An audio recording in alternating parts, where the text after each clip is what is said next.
Hello संग माने राधे राधे देखंतु मो सकाळु सकाळु आज भाजवा आनी आलू बीन आ ग्रीन मटर को टिके भाजीबी।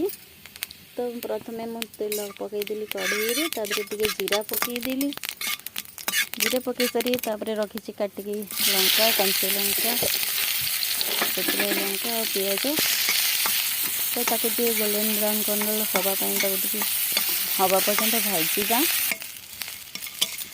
पिज टी मोर भाजी आसला काटिक रखी परिवा को देदेबा।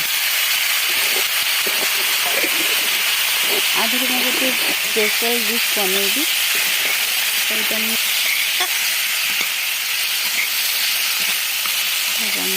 गोटे स्पेशल डिश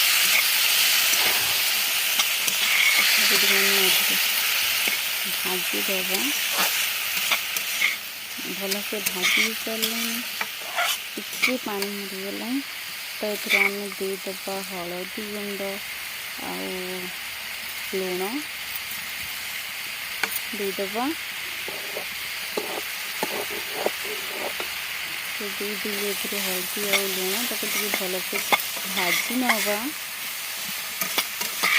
एमती थे घरे भाजिकी खाते देखिए भल लगे जब कमेंट रे कहिबे। तो ये पानी देदेली कहीं मत आधे किसी पकईबार अच्छी तो ये भल कि सीझी जाऊ।